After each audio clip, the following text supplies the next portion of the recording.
My kids are asleep, that's why I keep messing with the volume.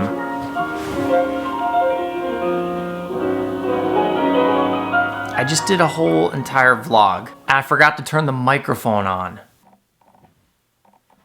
I don't have time to do it over. My wife is going to see Beyonce tonight, so I'm on double kid duty for dinner and bedtime and all that. Oh, what is that? What are you doing? No, that goes back in here. Put it back. Good, yeah, actually. Close it up. Good boy. Yeah, we don't need to go in there. Mama.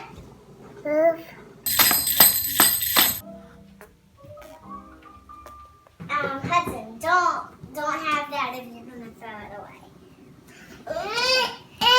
He's going on the trip. Let's go, Hud. Let's go on our trip. We're gonna go on a train. Choo choo, choo choo, choo choo.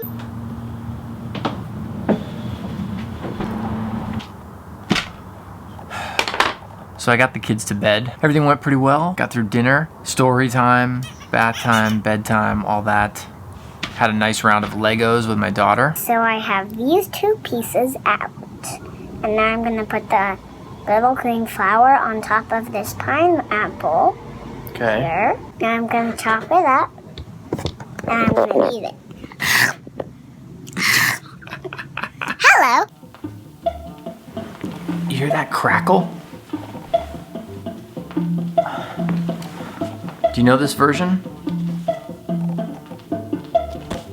Autumn Leaves, man.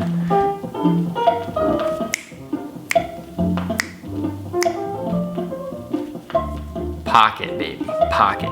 So this month I'm working on Autumn Leaves with my students, and one of the things I did was put together a playlist on Spotify of 24, 25 songs or so of classic versions of the song. I dumped a bunch in there that I knew, and then I went looking for some others, and I wanted to see if I could dig up like the original recording, and through a little bit of homework on that website jazzstandards.com, which is great, by the way. It lists the 300 most covered standards from the Great American Songbook, and a lot of articles written about those top 300 songs by musicologists with original recordings and recommended recordings, so on and so forth. Through that, I was able to find the first recording of the song in 1946. It's from a French film, and it's called The Dead Leaves, Le Feuilles Mortes. I can't speak French. So this is the first recording of the song before it got English lyrics, 1946.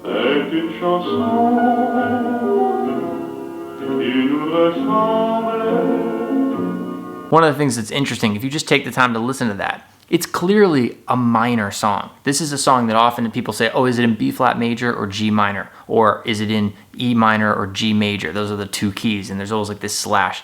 If you just listen to that though, it's a sad song. The song is actually called The Dead Leaves. Now, obviously there's an English translation to get it to the autumn leaves, but yeah, you could say the first four bars are a 2-5-1 in B flat major, and then it's a 2-5 in A minor. I mean, and that's actually how I would look at it for remembering it, but just hearing the sound of it, the whole setup is to get you to minor. It's not a major tune that shifts to minor. It's a minor tune that works its way through this, beautiful cycle of fifths, circle of fifths, diatonic progression to get to it where it wants to go, to this like minor home bass. In 1947 or 48, I can't remember, Johnny Mercer wrote English lyrics to it, and at the time there's this lady named Jo Stafford who was on staff at Columbia Records. This is the very first recording with the English lyric as Autumn Leaves. What I love about it is its simplicity. If you just listen to this recording, this is a great place to learn the melody from. Sometimes learning it from somebody who didn't do so much with it is actually a really valuable way to just learn this tune straight up.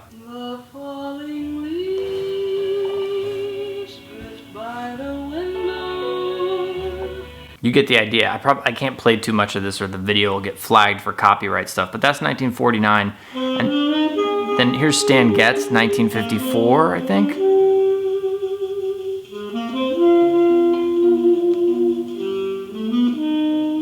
And then we get to this recording, the Ahmad Jamal recording, 1959.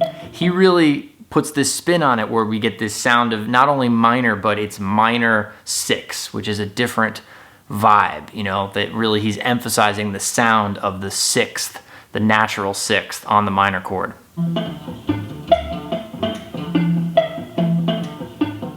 You probably can't hear that bass line, but and that's the thing that Miles Davis was, you know, apparently so influenced by, and it basically lifted for the arrangement for the Cannonball version.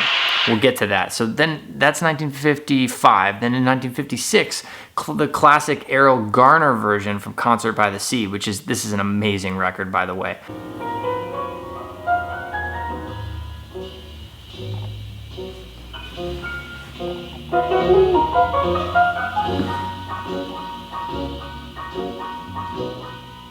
Just simmering. There's a really nice version with Coleman Hawkins that I think was also 1956. Just, you know, these are like with lush strings and everything. I'm gonna skip a little bit. The Bing Crosby version is nice. And then we get to 1958. That bass line, right? There's a real cool version with Duke Ellington live at an Air Force base in March 1958 with Ray Nance, the trumpet player, playing violin. The main thing that struck me when I heard it is how much noise the damn audience is making while the Duke Ellington Orchestra is playing. I mean, they couldn't be too much louder. I had a gig actually last week where some people were talking and I was like, that is so rude. I mean, they were really loud and whatnot, but like, here's Duke Ellington and these guys and they're playing, it's nobody's listening. I mean, it sounds like nobody's listening and they are playing a beautiful version of it. Okay, and then we get to this classic Bill Evans version.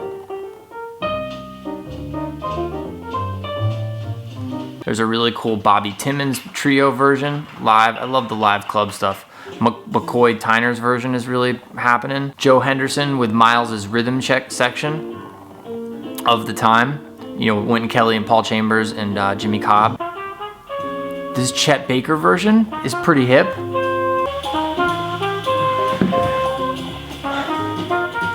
My grandfather had this record as well.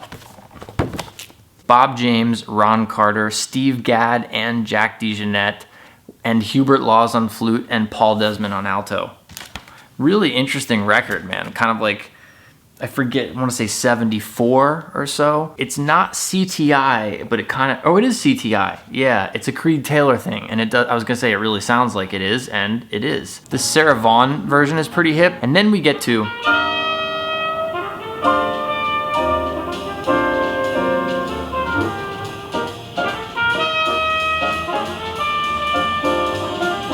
what?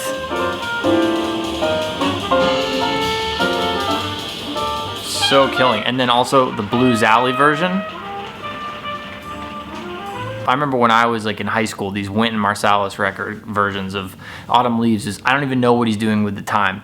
Probably somebody out there who is a drummer could tell me. I just know that what Jeff Tane Watts is doing is speeding up the time signature. So while Wynton's playing the melody, the rhythm section is accelerating the tempo and or the meter. So it's like, it's shifting between 3s and 4s and whatever, but it's getting faster and faster. I don't know how they do it, but it's incredible. There's actually a really beautiful version by Ava Cassidy. If you don't know about Ava Cassidy, kind of a sad story, beautiful voice, beautiful singer. She has this record called Songbird, which I highly recommend. This version was also recorded at Blues Alley, interesting enough, and it couldn't be more different from the Wynton Marsalis version at Blues Alley. And then I stuck this version with Eric Clapton in just because it's from 2010 and it's totally different than everything else, and just to kind of show the arc of this tune. And Clapton, it's like a pop record. By listening to all these versions of the song, and especially by listening to them in sequence over time, you can really absorb so much. I mean, I would say learn, but it's really just like let yourself absorb it. I'm not going to pretend that I do this for every song. I most definitely do not do this for every song. But it is an interesting exercise, and I think even doing it for one song here and there, especially a song like this that's been covered so much, it's a really valuable exercise, and you'll learn a lot by osmosis. It really gets stuck in your head. The melody and the bass line motion, which are equally important, they just get stuck in your ear, which is a good thing.